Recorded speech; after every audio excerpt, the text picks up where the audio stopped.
Watchmen movie review. So this is a review of the 2009 Watchmen movie by Zack Snyder.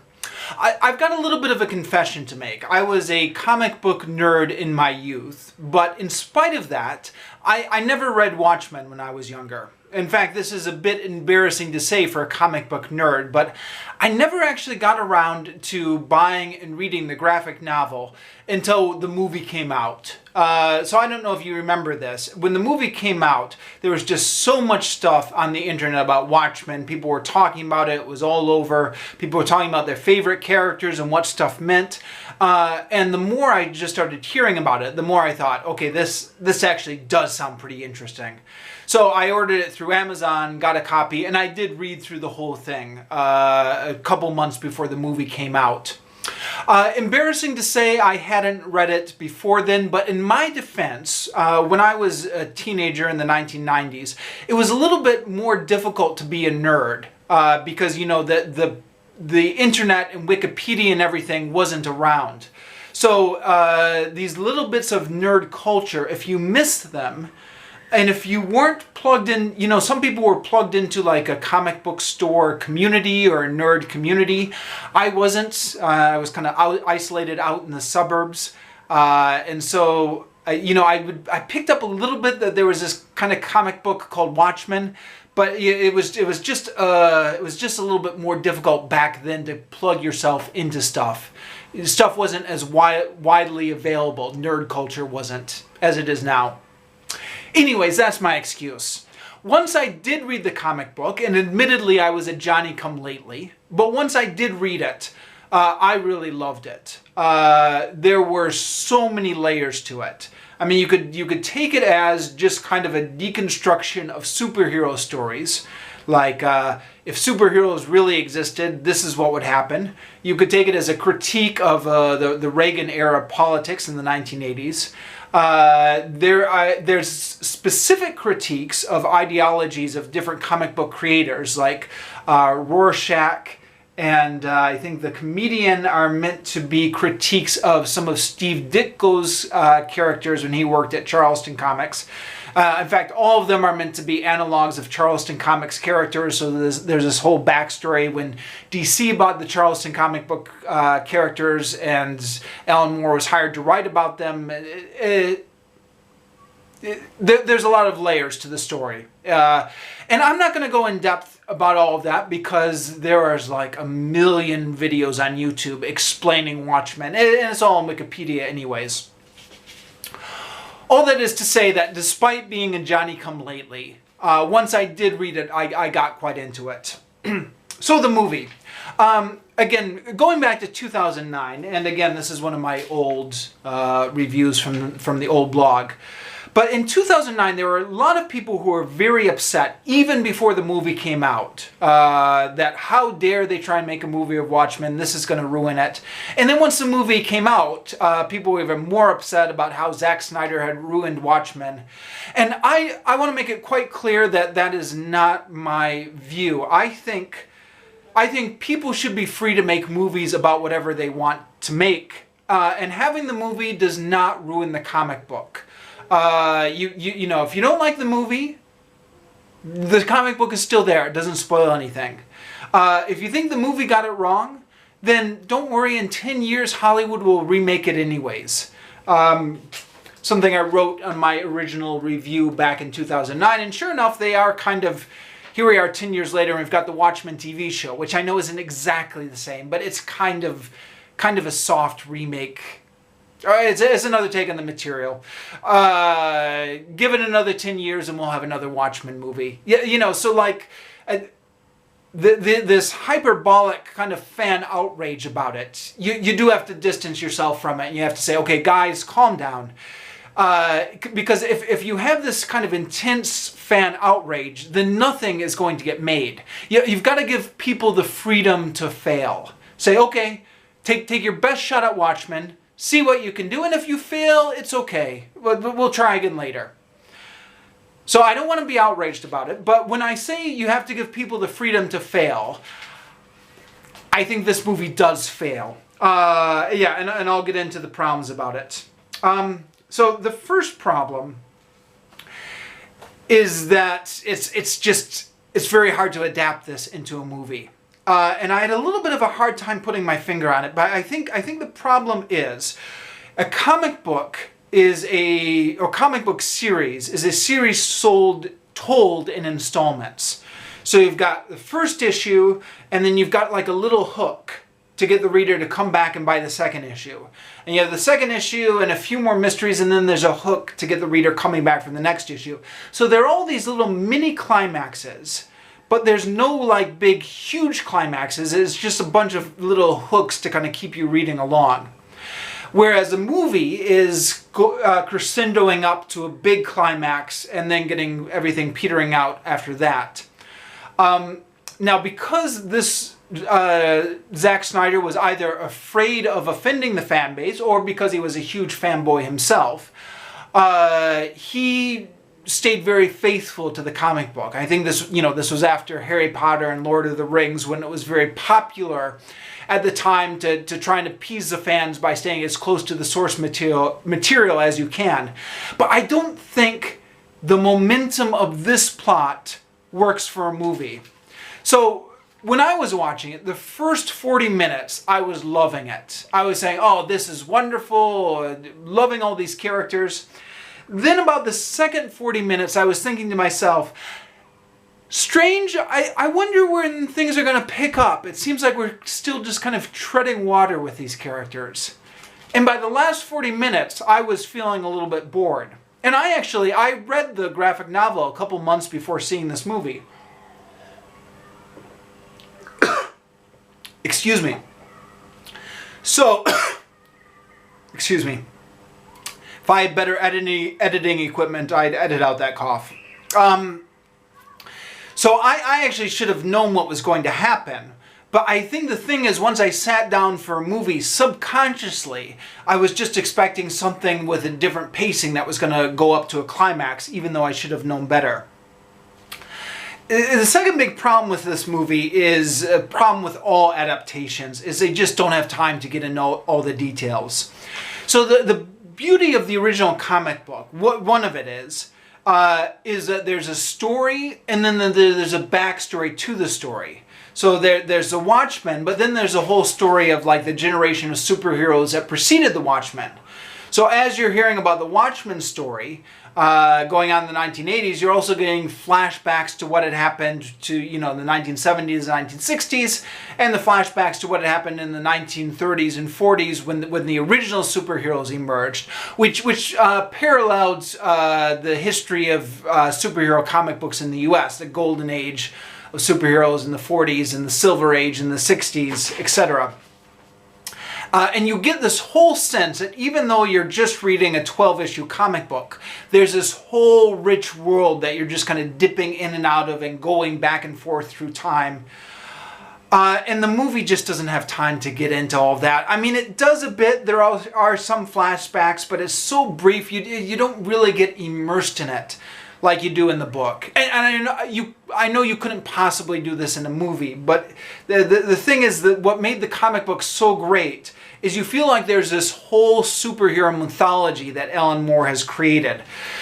But you can't get that out of a 2-hour movie. And then when you remove all of those layers from the story, what's left really? There's some sort of plot about the dangers of nuclear war, which may be a really deep commentary on modern society, but may not be. It all just feels a little bit surface level. There are, however, a number of things that the movie gets right. The script, for example, does a pretty good job of stripping the storyline down to its essentials while still keeping the punches in.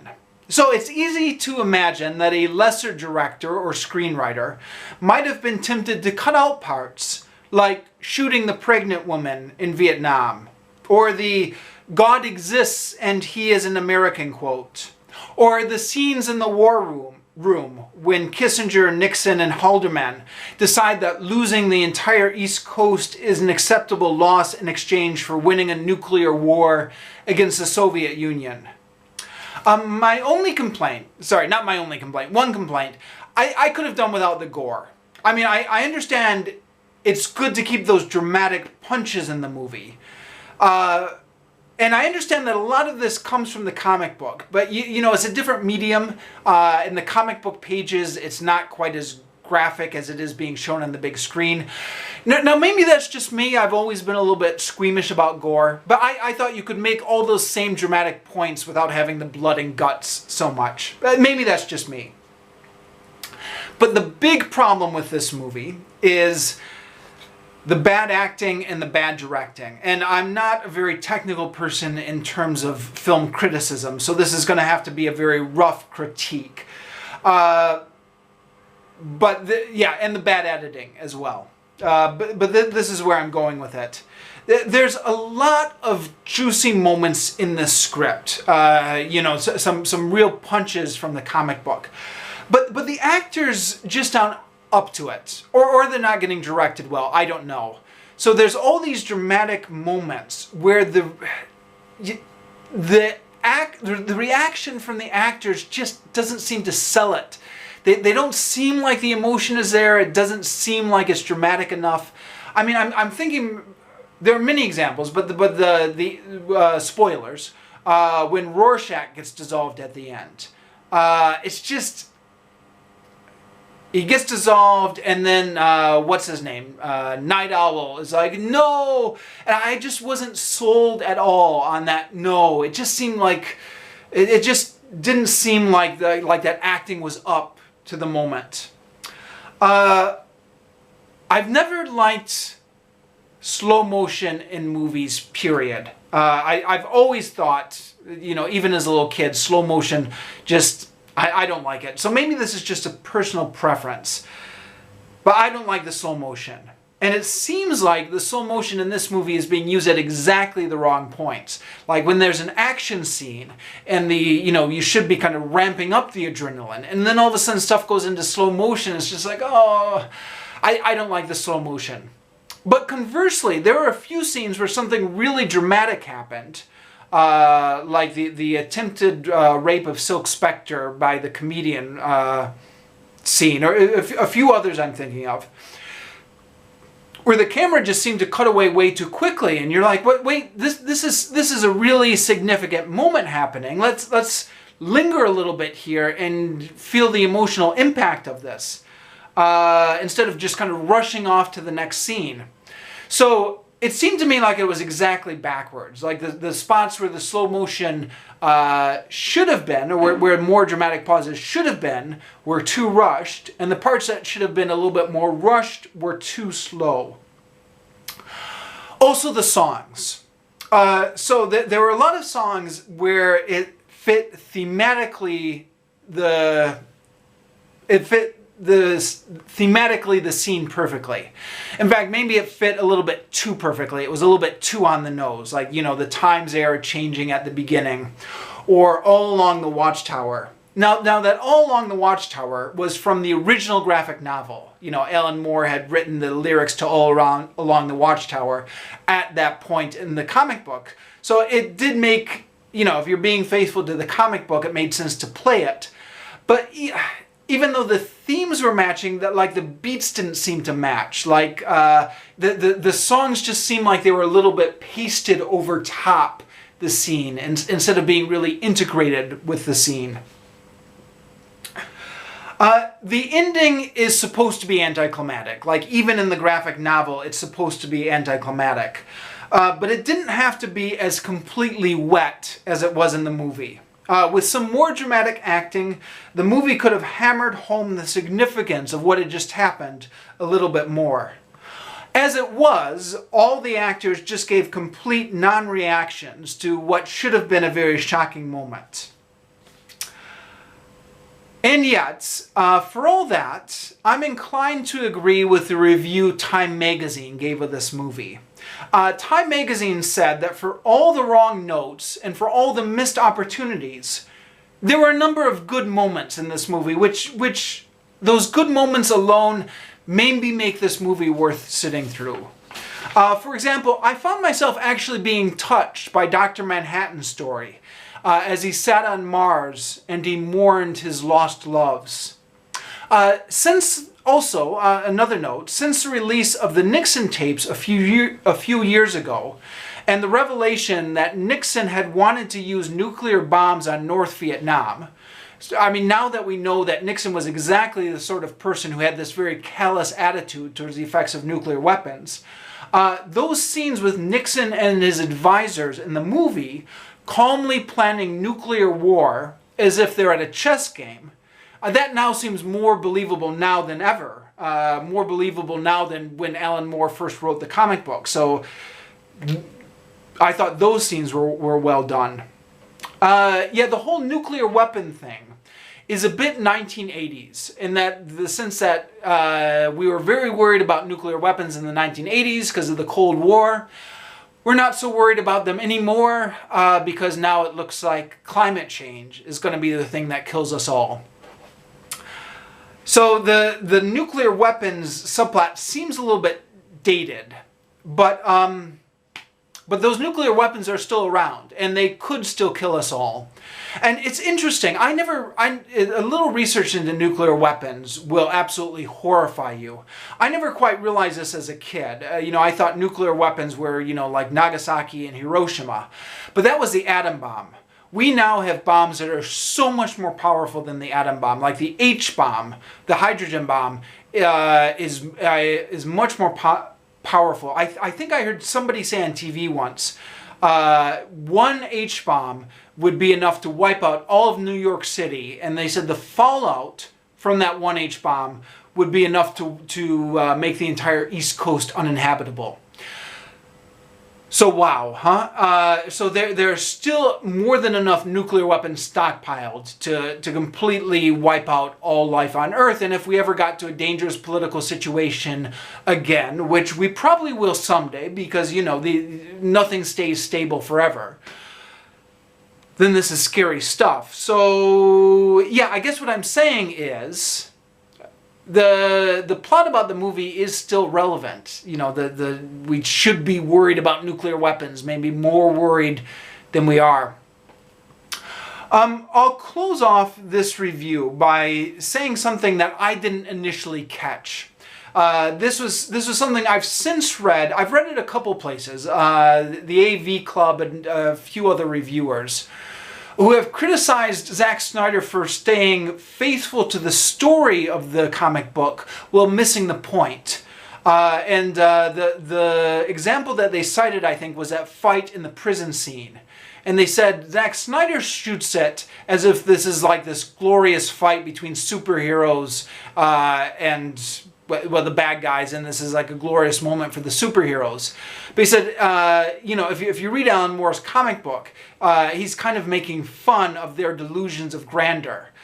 So you shouldn't have like Night Owl and Silk Spectre looking cool. Like they're not supposed to look cool in these fights. They're supposed to think that they're much cooler than they actually are. And by shooting it as the superheroes, to show that the superheroes look cool, Zack Snyder has missed the point of the comic book. That is not my original analysis. That is something I completely missed upon first viewing of this movie and completely missed in my original review of it. But having heard that, yeah, that makes sense. I'm sorry I missed that myself. But I'll add that to my critique as well.